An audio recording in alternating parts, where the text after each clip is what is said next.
How did your business make out in 2020? I know that it was a challenging year for every business that I've spoken to, but some were able to make out better than others. If you're struggling, I understand, and I hope there's a light at the end of your tunnel. In this video, I'm going to go over how our year went, some of the bumps along the way, overall expenses broken down by the largest categories, and make sure you stick around to the end where I'll talk about the overall numbers for expense and our net profit. These numbers are unique to our business, our carrier, and the way that we run our trucks. This should not be taken as what you could earn or potentially earn in this business. I can say that with no matter what you haul, where you go, or how much money you make, it's an expensive business. And it always seems like more money goes out than comes in. Welcome back to Mystery of Money. My name's Nick, and on this channel I talk about financial terms and topics that surround money. If that sounds like something you would be interested in, start now by hitting that subscribe button and turning on notifications by hitting the bell. In order to tell you where we are, I need to do a quick recap on how I got here, or I should say how we got here. We started our business a little over 3 years ago. We started with this truck, a 2014 International Pro Star that had over 300,000 miles when we purchased it. My brother was the only driver, and we worked that way for over a year, and we went from hauling dry van with super service to flatbed, and that's what we've been doing since. When the opportunity came to purchase an additional truck at a deep discount, we took the leap.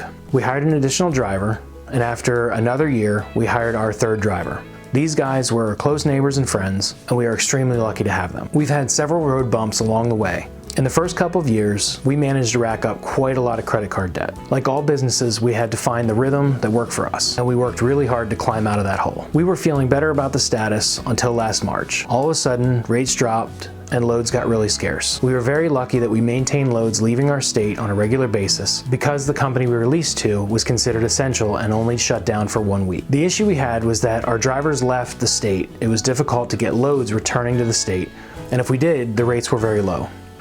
Some of the loads we brought back barely covered our fixed costs, let alone the wages for the drivers. We were able to take advantage of both the PPP and the EIDL programs to help us get through until the load volume and rates returned.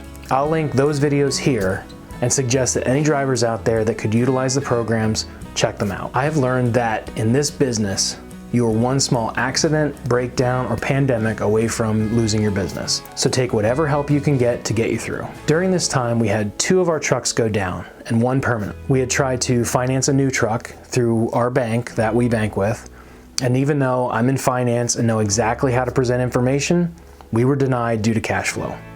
I knew this going into the loan request, but I had provided projections, and the main reason that our cash flow was low was the fact that we brought on 2 drivers in 2019 and had not had a chance to see the income normalize. At that point, we decided to try financing through the dealership, and we were approved with a high interest rate, but we got 100% financed.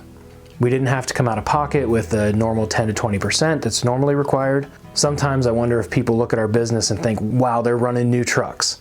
Maybe, but I also know what those trucks cost, and the looks can be deceiving. So this helped to save our business and was allowed our drivers to continue to run.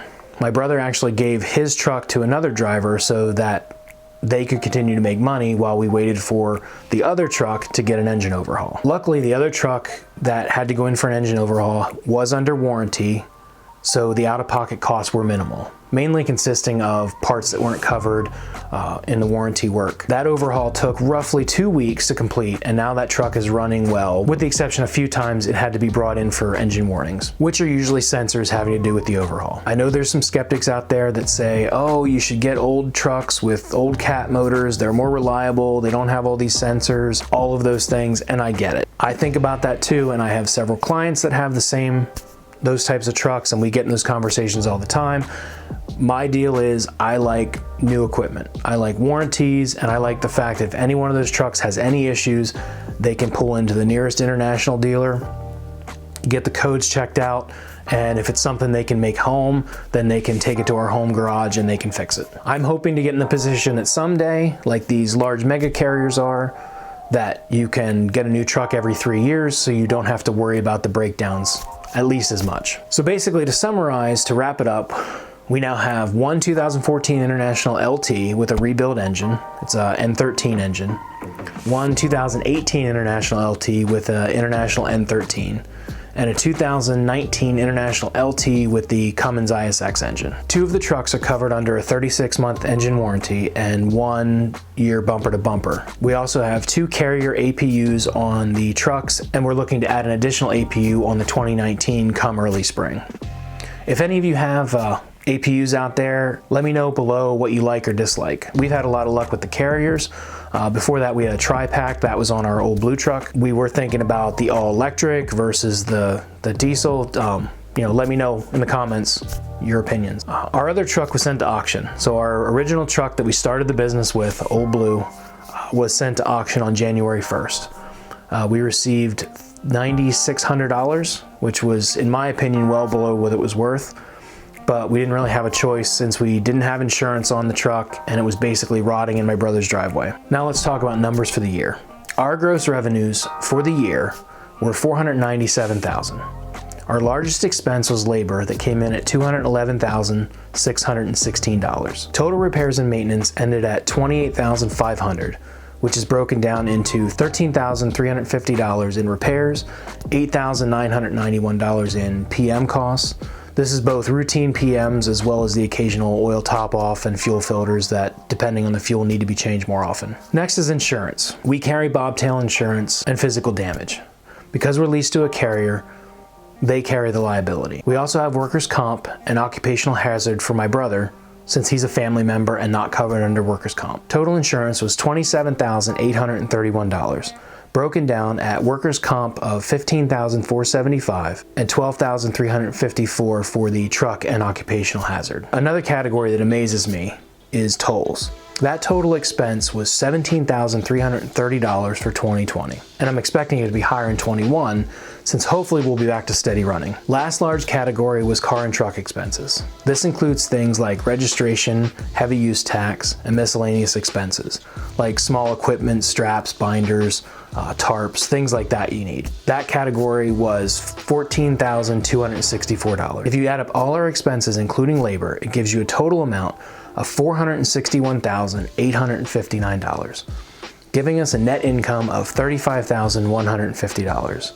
Now that sounds like a lot, but we also have 3 truck payments and another SBA loan from when we started out. I'll link that video here. That gives you an idea of our SBA process. With total monthly payments of $6,389, and only a portion of those payments are counted as income, basically because QuickBooks only realizes the interest as an expense. The principal reduction goes on the balance sheet to lower long-term liabilities, and that reduction amount over the full year of 2020 was $34,675. And that will be offset by depreciation. So the grand total after principal reduction is $475. But hey, it could have been worse. There could be a negative sign in front of the number.